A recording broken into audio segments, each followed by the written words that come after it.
I was 8 years old the night my parents decided I was too much for them. Not too loud, not too wild, just too broken in ways they didn't want to fix. My legs never worked the way other kids did, so I became the silent calculation in their cost of living. They packed my life into a cheap blue suitcase, drove me past the neon-lit hospital where I'd learned to walk with braces, and handed me over to strangers like I was just another bill to pay off. I used to think no pain could cut deeper than hearing your father call you an expense. But years later, when I inherited everything from the man who truly raised me, my biological father who once signed me away, showed up on my doorstep demanding a piece of the life he'd abandoned. Funny thing about family, sometimes the people who break you come back hoping you'll help put them back together. My name is Atlas, and this is the story of how I learned that family isn't about blood. It's about who stays and who walks away when you need them most. But before I share my story, I want to know you are here with me. Just say listening in the comments, or let me know where you are. I love hearing how far my story reach. Sometimes even the smallest connection can make a story feel heard. Thank you. And now, here's my story. If my journey speaks to you, please subscribe and join me. Sometimes surviving is the bravest thing we ever do. When I look back, everything about my childhood feels damp rain slicking the grass drops ticking across our roof, the air thick and cold in the mornings. Our house stood 2 stories above a patchy lawn in a Seattle suburb, cedar planks weathered to a gray I always thought looked sad. I remember the sound of the floorboards groaning beneath my walker, how the stairs seemed to taunt me every day, daring me to try again, with legs that would never quite keep up. Ethan and Jordan, my brothers, were rockets thundering down the hallway, racing their bikes on the sidewalk, chasing after footballs and praise. I was different. Born with mild cerebral palsy, I spent my days trying to prove my mind could carry me where my legs could not. There was always something on TV, usually a Seahawks game or old sitcom reruns, but what I remember most is my mother kneeling beside me, gently guiding my hands through origami folds. We practiced for hours, turning library pages and scraps of paper into battered cranes and lopsided frogs, her voice soft as she encouraged me to keep going no matter how badly my hands trembled. She tried to make the world less cruel for me in small ways: warm soup when the weather turned, extra time with my physical therapy workbook, letting me slice strawberries even if it took me 3 times as long. My father, Victor, lived in another realm entirely. His footsteps always sounded like closing doors. He ran a bank branch downtown, dressed sharp, rarely smiled at home unless one of my brothers won a game. When Ethan brought home a trophy, Dad lifted him up, spun him around, promised a trip to Dick's Sporting Goods for any gear he wanted. When I aced a math test, Dad nodded once, barely glancing up from his paperwork. "That's good, Atlas, but can you try walking up the stairs by yourself next time?" He kept a ledger in his mind, measuring us by achievement and efficiency, and my entries never seemed to balance out. Sometimes at night, after everyone else was asleep, I'd sit at the top of the staircase running numbers through my head: how many steps, how many seconds per step, how many times I'd have to fall and get up to be worth it. But my mother tried to fill the gaps. She brought home library books, especially ones about space and architecture subjects that didn't ask anything of my body. I built a model of the Space Needle out of cereal boxes, hands shaking as I cut cardboard, dreaming about structures that could stand strong no matter how battered they got. She found an origami book at the Seattle Public Library and told me that if my fingers learned patience, my heart might too. I believed her mostly because she was the only one who looked at me and didn't flinch. The seasons in Seattle had a rhythm. Christmases meant rain pooling under the porch, the tree twinkling in our living room while I opened science kits, and my brothers tore through boxes of baseball gloves and remote-controlled cars. Summers brought picnics at Lake Washington, everyone else splashing in the shallows while I read under a tree, pretending the sound of their laughter didn't sting. Sunday afternoons were for football games, Dad and my brothers yelling at the TV, the house filled with noise I never felt part of. Still, I pushed myself. I tried every day to walk the stairs, even when the pain made me sweat and the world spun at the top. I kept a notebook of my physical therapy exercises, some pages filled with proud check marks, others left blank when I failed. Every small triumph, folding a perfect crane, reading a chapter without stopping, hauling myself up one extra stair, felt like a secret no one else noticed. My brothers loved me in their own clumsy way, sometimes helping me when no one was looking, sometimes making jokes about how slow I moved. "Come on, Atlas, race you to the mailbox," Jordan would call, knowing I'd always lose. I tried to laugh to show I could take it. But every laugh cost me something. My 6th birthday was quiet, just a tiny cake, a couple of presents, the TV murmuring in the background. Mom kissed my forehead. Ethan ruffled my hair and Dad handed me a $20 bill, eyes already back on his phone. Later that night I heard him in the kitchen, his voice low and tired as he spoke to my uncle on the phone. "No point in a big party for the crippled one. Laura already spends enough on doctors. He's a cost, not an investment." I remember sitting there in the dark, the air full of rain and secrets, wondering if I could ever do enough to balance his books. That night, I promised myself that my value would never be measured by my legs or by his standards. I would find a way to matter, even if I had to build it out of cardboard and hope. The first time I made it to the top of the stairs on my own, I sat down at the landing out of breath and shaking, but I smiled.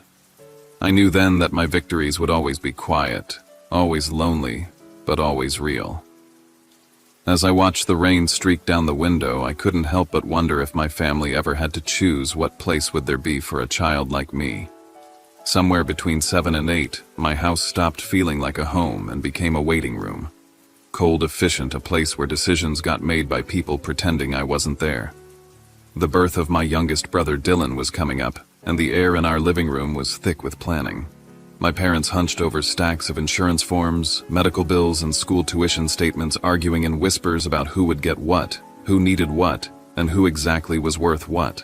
The carpet was soft but stained. The coffee table was littered with receipts and insurance pamphlets. Outside, Seattle's rain pressed against the windows so hard it felt like the sky itself was trying to drown us. I watched Mom and Dad fuss over a nursery for Dylan, fresh paint, a brand new crib, a shiny bike hung on the wall. I wheeled my walker around the house quietly, doing my best not to be a problem, not to slow anyone down. I'd figured out that if I made my own breakfast, cleaned up after myself, and learned to get up from the floor without help, everyone seemed just a little less annoyed. I saw how excited Dad got for every ultrasound, how he handed out cigars to family friends when Dylan was born. How his smile stretched wider for this new hope than it ever had for me. Our living room transformed into a conference room almost overnight. Dad ran strategy meetings at the coffee table, listing expenses out loud. Ethan's tuition, Jordan's travel team, Dylan's pediatrician, Atlas's therapy bills. The last item always landed heavy, as if the whole house heard it. I started to listen for my name in the context of costs, not conversations. I would hear my parents debate if I really needed another set of braces, if I could get by with Jordan's hand-me-down clothes, if it made sense to keep paying for swimming lessons I hated anyway. Even small moments were weighted. When I offered to help with Dylan, fetching diapers, mixing formula, cleaning up the kitchen, even after I'd slipped and bruised my knee, no one really noticed. Sometimes I caught Dad's eye, saw him calculating what I was worth. Mom's silences got longer, her apologies more practiced, as if she was quietly preparing to leave a part of herself behind. After Dylan was born, Dad passed out cigars at the hospital, beaming in every photo with a pride that felt foreign to me. There were hundreds of pictures of Dylan's first days, but I was in almost none of them. The new family portrait went up in the hallway, a perfect smiling tableau that didn't include me. I learned to disappear. I became the extra shadow in the background, the silent observer, doing my best to make myself small. If I ate less, asked for less, needed less, maybe it would be easier for everyone. The guilt settled in deep, not just for my disability, but for existing at all. Dad started to talk in vague terms about better options for the future, dropping hints about programs and facilities that could really help kids like Atlas. I heard him on the phone with insurance agents, his tone flat and businesslike, as if he was haggling over the price of a car, not a child. Mom never argued, she just nodded, eyes down, folding laundry tighter than ever. One day, looking for my origami book, I found a stack of Dad's files half hidden under a pile of old newspapers. Nestled inside was a printed email with a headline that punched me in the gut: consultation regarding termination of parental rights and transition to specialized care. My hands shook as I read the words, realizing that the opportunity Dad kept mentioning was actually a plan to give me up. They hadn't told me. No one had told me. That evening, I lined up my collection of origami cranes along the windowsill and stared out at the endless gray sky, listening to the rain drumming against the glass. I told myself if they were drawing a line to put me on the outside, maybe I'd just have to draw my own line somewhere they couldn't reach. And for the first time, I understood sometimes the hardest thing isn't being left out. It's realizing they'd planned for it all along. The morning I left for good was colder than any I remembered. The kitchen smelled faintly of pancake batter and burnt butter, but the air was thick with silence. Mom moved around me quietly, setting the table for one less person, her eyes swollen from a night of crying she hadn't meant for anyone to notice. I tried to help, carefully packing my few things: library books about the planets and famous buildings, a photo from last Christmas, the old origami cranes I'd managed to keep hidden from my brothers, one sweatshirt that still smelled like our house in winter. My hands shook as I zipped up the suitcase, the same cheap blue one from the thrift store. Dad came into the kitchen, already dressed for work, tie perfectly straight. He read aloud the advantages of the new arrangement, explaining how this would give me a real chance at better care. Mom signed the last stack of paperwork without looking up. I told them I could wear Jordan's old clothes, I could eat less, I could take care of myself. They didn't answer. When it was time to leave, I looked around the kitchen one last time: the faded linoleum, the chipped mug I always used, the row of cereal boxes on top of the fridge. Every ordinary thing seemed to belong to someone else now. The car ride was silent except for the faint hum of the heater. We drove past Lake Washington, the trees dripping with rain, and I caught a glimpse of the Space Needle in the distance. I tried to memorize everything: the curve of the road, the way the clouds hung low, the feeling of my life shrinking with every mile. The agency building was bright and sterile, the walls lined with posters promising a new start and every child deserves a chance. The scent of disinfectant followed me through every hallway. A woman named Miss Lopez met us at the door, clipboard in hand, her eyes kind but practiced. She asked me questions, checked boxes, recorded my medical needs. Dad handed over the folder of documents, careful to explain how the system is much better equipped than a family ever could be. I watched Mom sign the final page. Her hands shook. She tried to smile at me, but it was the same smile she used at funerals. Dad put a hand on my shoulder, squeezed just hard enough to let me know he was done. Then they turned and walked away, their footsteps echoing down the hall. I listened to the sound until I couldn't anymore. No one looked back. A staff member handed me my new file, and through the clear plastic I saw a sheet titled Hayes Family Financial Plan. There, between canceled gym membership and postponed TV upgrade, was my name. I was an item on a list aligned in a spreadsheet that had been balanced months before. This wasn't a sudden decision. I was a calculation, a subtraction, not a loss. Sitting on the hard bench in the waiting area, I pulled the last origami crane from my pocket, running my fingers along the creased wings. Miss Lopez knelt down so our eyes were level. She told me I was more than a file or a diagnosis or a cost. "Atlas, you are not what's written on this page. None of us are." I nodded, not trusting myself to speak. They gave me a printed receipt with both my parents' signatures, the ink still wet. I pressed my thumb into the blue stamp as if that might keep me anchored to something. In that moment, I felt nothing, no anger, no sorrow, just the cold weight of being left out of my own story. But I made a promise. Holding that paper crane tight, no matter what happened next, no matter where I ended up, I would never let a diagnosis or a document decide my worth again. I would write my own story, even if I had to start from scratch. The next years blurred together in a gray mosaic of strange beds, new faces, and endless goodbyes. The group home in Seattle was my first stop, a squat brick building with narrow hallways and a perpetual haze of bleach. The rooms were lined with metal cots and peeling posters, the air always humming with restless children and faraway voices. Nights were the hardest, with kids crying in the dark or whispering into pillows. I kept mostly to myself, clutching my suitcase, organizing my books on a shelf above the bed, small islands of order in a world that never stayed the same for long. Every few months a new family would take me in. There was the couple with too many kids who forgot I was there as soon as the check arrived. Another family who made me sleep upstairs, struggling on the steps because their apartment didn't have a ramp. I tried to keep out of the way, eating quickly and quietly, cleaning up after myself, becoming invisible so I wouldn't be sent back too soon.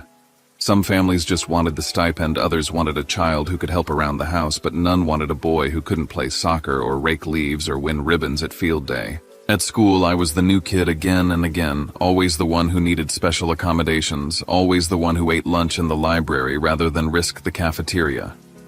I learned to read lips, to study faces, to spot the smallest changes in mood.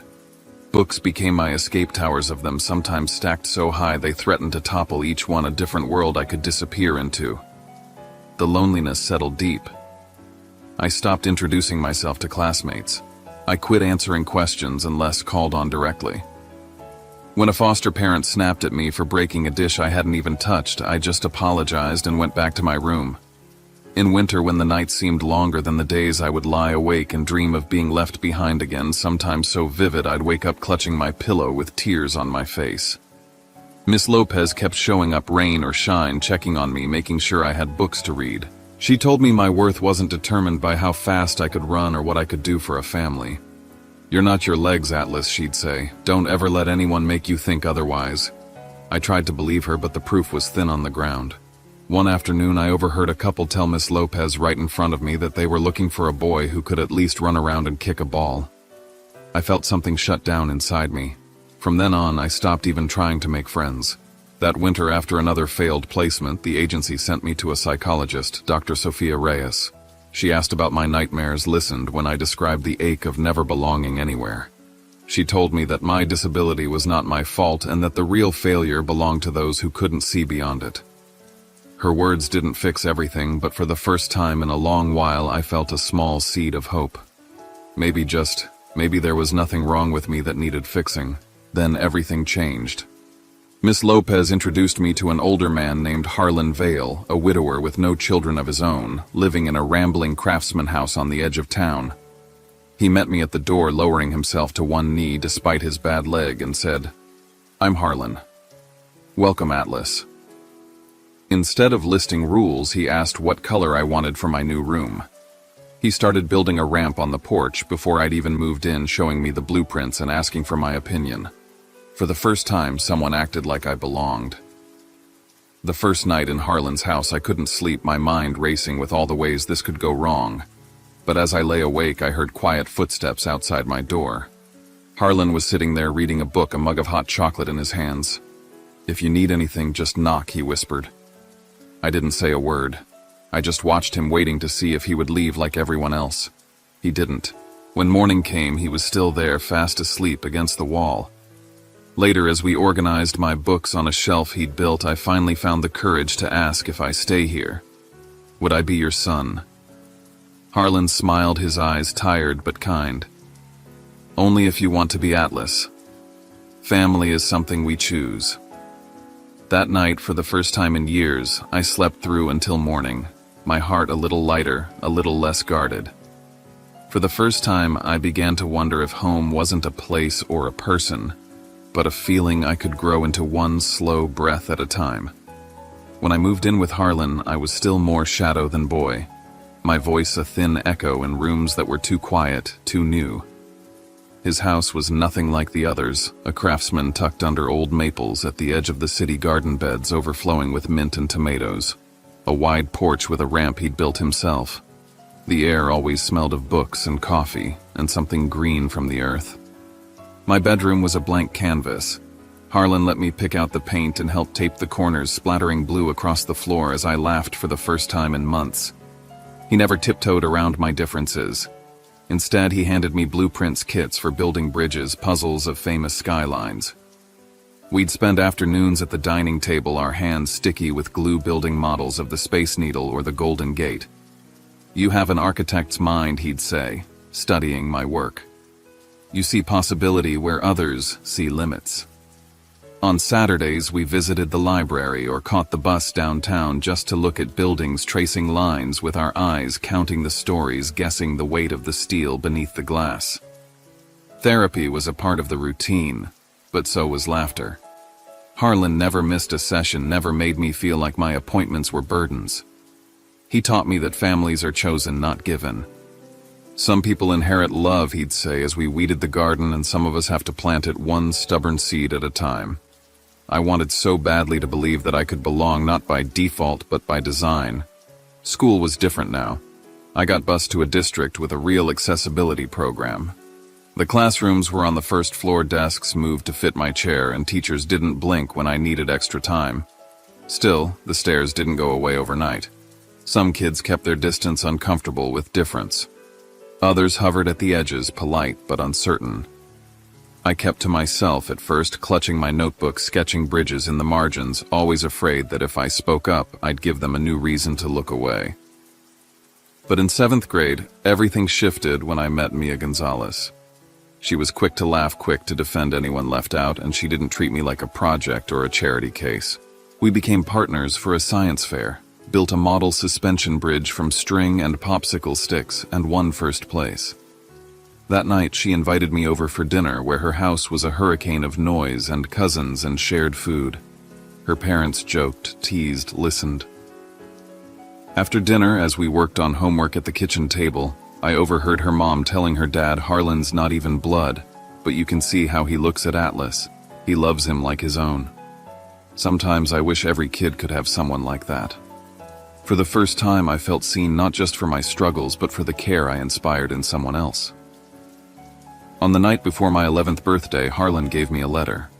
The envelope was heavy, the handwriting a little shaky but deliberate. Inside, he'd written, "Family isn't where you come from. It's where you belong." Tucked in with the letter were adoption papers. I could hardly breathe as I read them, hands shaking. Harlan sat beside me, his arm warm and steady across my shoulders, and asked if I'd let him be my real dad. The sense of relief and joy was so sharp it was almost painful. When the judge signed the documents, my name became Atlas Reed. Things began to change. I grew more confident, volunteering answers in class, joining the school's design club, and once even giving a talk about my dream to become an architect. Teachers encouraged me. Classmates started seeking me out for group projects. I learned how to advocate for myself, to ask for what I needed without apology. With each passing year, I saw more possibility in the world, more opportunity to create something that would last beyond my own life. There were hard moments, of course. Sometimes a teacher would talk down to me or a student would mock my limp, but I learned to let it slide. I focused on what I could build, not what I lacked. I started designing accessible spaces, sketching community centers with ramps and wide doors, reading everything I could about universal design. Harlan gave me a set of professional drafting tools for my 16th birthday, and together we built a bookshelf for my growing collection of models and books. The years passed in a rhythm of school therapy, garden chores, and endless building. Every evening, Harlan and I would sit on the porch and watch the Seattle rain, talking about everything and nothing. One night, with thunder rumbling in the distance, he said, "We built this family, you and I, out of scraps and second chances. That's what makes it real." For the first time, I let myself believe it. I belonged truly and completely. After Harlan died, Seattle felt emptier than ever. The rain didn't let up for weeks, and the house creaked at night as if missing his steady presence. I'd built a life, career, friends, a house filled with light and laughter, but nothing prepared me for the return of the past. My father's name was Victor, and the last time I'd seen him, he hadn't looked back. Now he was everywhere, in my inbox, on my phone, even outside my gate, an older, worn-down version of the man who once crossed me off a spreadsheet. It started with a news article about my inheritance. After Harlan passed, the will was settled, and my story, how a foster child had become the son and heir of a respected businessman, made the local paper. That same week, I received the first email from Victor, vague at first, then more urgent. He wanted to meet. He said he missed me, that Mom had died a decade before, and he'd made mistakes. I ignored him, hoping he'd disappear again, but he didn't. Soon, Victor was at my door, haggard and desperate, talking about family and forgiveness. The old anger and uncertainty came back in waves. He spun stories about how he'd tried to find me, how hard it had been after the divorce, but his eyes kept sliding over the pictures on my wall, photos of me and Harlan at graduations, barbecues, laughing on the beach. He wanted money. He wanted a new start. But it wasn't about reconciliation, it was about survival. Through friends, I learned Victor had lost everything: his job at the bank, his savings, even his house. He was drowning in debt, addicted to gambling, desperate enough to threaten lawsuits if I didn't share what I'd inherited. When I didn't give in, he started calling my friends, showing up at Mia's workplace, spreading rumors that I was ungrateful, even threatening to take my story to the media. The weight of his intrusion pressed in on me, making me question every choice I'd made. Late one night, my brother Jordan reached out. We hadn't spoken since childhood, but now he wanted to talk. Over coffee in a quiet cafe, he told me what I'd never known: how our mother had tried in secret to find me after I left. But Victor had blocked every attempt. Jordan was ashamed of the way he'd treated me, apologizing for the years of silence and distance. The pain and relief mingled a knot I couldn't quite untangle. Victor's tactics escalated. He sent long emails alternating between pleas for help and threats of self-harm, blaming me for the family's collapse. He wrote about Harlan as if he'd been a thief, as if my happiness was built on stolen ground. At night, I found myself staring at the old suitcase I'd brought from house to house, now filled with photos, legal documents, and mementos, proof of a life built despite everything. I struggled to sleep, haunted by the drum of rain against my windows, the sense that I was still the boy waiting to be chosen. Every knock at the door felt like a test. Was I really worthy of the family I'd found, or was I always just a mistake, a line to be erased? Sometimes I'd sit by the window, watching the city lights blur through raindrops, holding the key pendant. Harlan had left me the letter from my mother I'd never opened. My laptop glowed with new messages from Victor. My security cameras flickered with images of him pacing outside the fence. I knew I had to confront him to put the past to rest once and for all. On a night when the rain fell heavier than ever, I sat alone, suitcase by my feet, the city humming with unresolved stories. I was tired of running from what had made me. I was ready to face the storm, not as the child who was given away, but as the man who had built a home from the pieces left behind. The day of reckoning arrived, shrouded in gray, the city outside blurred with the steady drum of rain against glass. I sat across from Victor in the crisp white light of Elliot Pierce's law office, the room chilled by tension more than air conditioning. Victor looked older, smaller than I remembered, his hands fidgeting with a wrinkled handkerchief as he tried to keep his voice measured. Jordan was there too, his presence grounding, a silent witness to the truths we'd all carried for too long. Victor wasted no time. He spoke of reconciliation, of healing the family, but his meaning was clear. He wanted money. He argued that some portion of Harlan's estate rightfully belonged to him, that after all these years we could come together if only you'd be reasonable, Atlas. I told him steady as I could that he'd forfeited every right to my life the day he walked away. His voice rose, face reddening, as he accused Harlan of stealing me, my mother, of betraying him, the world of being unfair. I took out the letter Mom had written, the one Jordan had helped me find, and laid it on the table. The truth was undeniable. She'd wanted to find me, to bring me home, but Victor had stood in the way. He tried new tactics, shifting to threats. He'd go public, he said, with every shameful detail he could dig up, from my childhood diagnosis to Harlan's past. He'd sue, he'd smear my name and ruin everything I'd built. I let him rant, let him spill his bitterness across the room.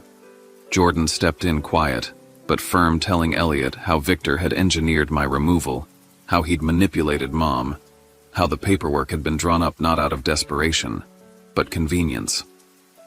Every accusation Victor lobbed only returned to him heavier, weighed down by years of secrecy and cowardice. My hands were steady as I spoke, not with anger, but with the finality of someone who's carried too much weight for too long. I told them what it was to be a child, crossed off a list, to build a life from broken parts, to find family where you least expect it. You decided I wasn't worth it, I said, my eyes fixed on Victor. I decided I was. The words hung in the air, sharp and unyielding. Victor's defenses cracked. For a moment he was silent, his shoulders shaking as tears slipped down his face. I offered him only the dignity of truth. I told him if he wanted help, it would mean rehab, accountability, and no more manipulation. I would not bankroll his destruction, nor would I allow him to leech from what Harlan and I had created together. Elliot broke the silence with news that the court would dismiss any claims Victor made, and the authorities were opening a financial investigation into his recent behavior. The relief was almost painful, as if I'd been holding my breath for years and could finally exhale. When the meeting ended, I gathered my papers, Mom's letter, Harlan's will, the old key pendant I always wore, and looked out into the Seattle rain. The city was unchanged, but I wasn't. I was no longer a subtraction in someone else's ledger. I'd become the author of my own worth, the builder of my own belonging. In that moment, I stepped fully beyond the shadow of my past, ready to define family on my own terms. The rain had always been there for me in sorrow, in healing, in every threshold I'd ever crossed. On the morning of the Harlan Vale Foundation's opening, it fell soft and steady, painting the city in silver as I stood beneath the tent with old friends and new faces.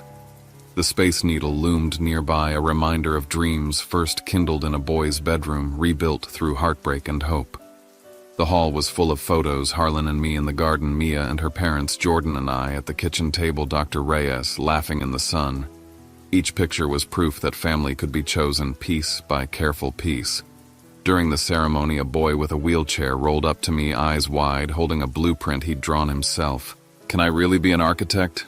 he asked, voice tremulous with longing and doubt. I pressed the small brass key pendant into his palm and told him the truth. "You can build anything you want, just don't let anyone take you out of your own equation."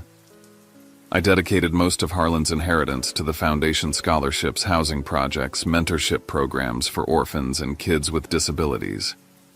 The first complex we opened was a marvel of accessible design, a place with ramps, wide doors, reading rooms, and gardens, every detail shaped by the needs of those who'd always been left out. It was a kind of atonement, a way to turn my pain into possibility for others. Jordan and I found a new kind of peace. We met often, sometimes just for tea, sometimes sharing memories, both of us agreeing that Victor would never be part of this life again. We didn't forgive him, but we learned to forgive ourselves for what we could not have changed as children.